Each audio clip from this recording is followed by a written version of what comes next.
Hello friends, तो आज की इस वीडियो में बात करने वाले हैं क्लास 11th के आरओ का चैप्टर 2 मियाँ नसीरुद्दीन।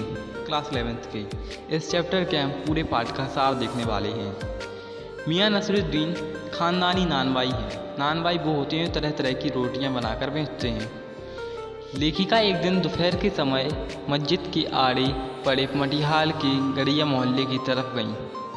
वहाँ का जगह का नाम बताया गया है जहाँ पर मियाँ नसीरुद्दीन रोटियाँ बनाकर तरह तरह की बेचा करते थे। वहाँ एक छोटी सी दुकान पर फटाफट आटे के ढेर सनते हुए देखकर वहाँ पर रुक गईं और पूछने पर पता मालूम चला कि यह ख़ानदानी नानबाई मियाँ नसीरुद्दीन की दुकान है। मियाँ 56 किस्म की रोटियाँ बनाने के लिए प्रसिद्ध हैं। लेखिका ने अंदर झाँका तो मियाँ नसीरुद्दीन उन्हें ग्राहक समझकर बोले, फरमाइए।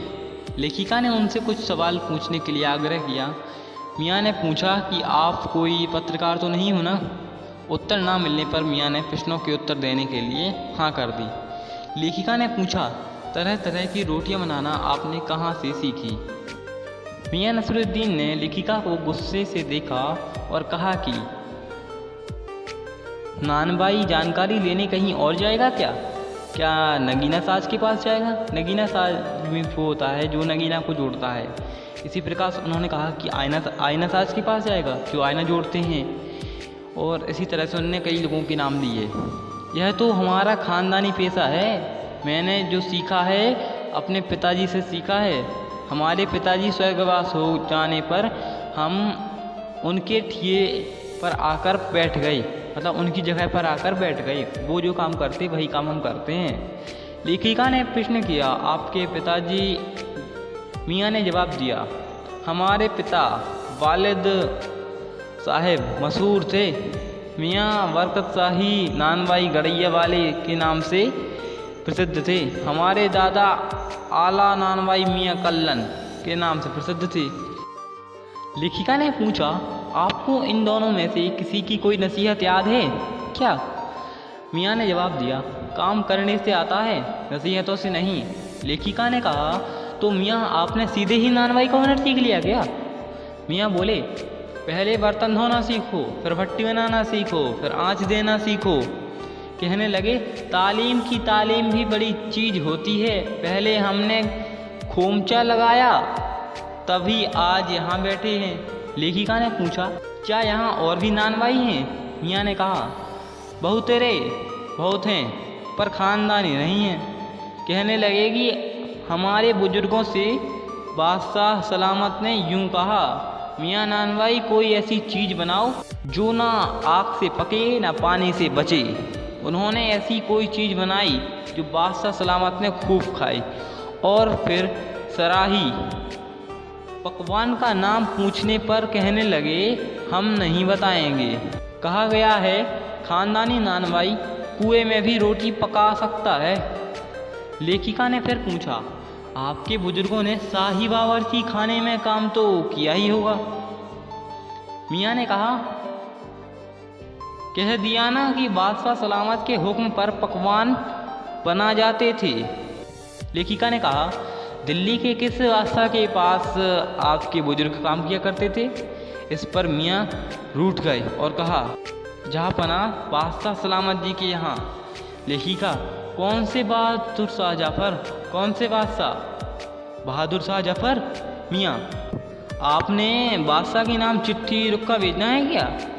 फिर मियाँ अपने शिष्य को भट्टी सुलगाकर काम करने के लिए कहता है। लेखिका के मन में बहुत से और प्रश्न आए कि पूछ ले आपके बेटे बेटियां, पर मियाँ नसीरुद्दीन के चेहरे पर अलग तरह की रंगत देखकर प्रश्न न पूछने का फैसला किया। लेखिका ने पूछा, यहाँ इस प्रकार की भट्टी कौन सी रोटियां पका करती हैं? मियाँ ने कहा, बकराखानी, सारीमाल, तफ्तान, बैसनी, कमीरी, रुमाली, गांव, दीदा, गाजेबान, तुनकी अनेक रोटियां पका करती हैं। एकाएक मियाँ की आंखों के आगे कुछ कौंध गया और कहने लगे, उतर गए वे जमाने और गए वे कद्रदान जो पकाने खाने की कद्र करना जानते थे। मियाँ अब क्या रखा है, निकाली तंदूर से निगली और हजम। यहाँ पर यह चैप्टर ख़त्म होता है। उम्मीद है कि आपको इस चैप्टर में समझ में आया होगा। अब इस चैप्टर के जो मुख्य प्रश्न उत्तर हैं, अब हम उन प्रश्न उत्तर को देखते हैं। मियाँ नसरुद्दीन की कौन कौन सी बातें आपको अच्छी लगती हैं? मियाँ नसरुद्दीन के हर प्रश्न उत्तर देने का अंदाज़ बहुत अच्छा लगा, क्योंकि उत्तर देते समय यूँ लगता था मानो कि वे प्रश्न हमसे कर रहे हों। मियाँ नसरुद्दीन का कहना कि तालीम भी बड़ी अच्छी चीज़ होती है, काम नसीहत लेने से नहीं करने से आता है, यह हमें बहुत अच्छा लगा। दूसरा प्रश्न है कि तालीम बड़ी अच्छी चीज़ होती है। यहाँ लेखिका ने तालीम शब्द 2 बार प्रयोग किया है। क्या आप दूसरी बार आए तालीम शब्द की जगह कोई और शब्द रख सकती हैं? तालीम शब्द का अर्थ होता है शिक्षा।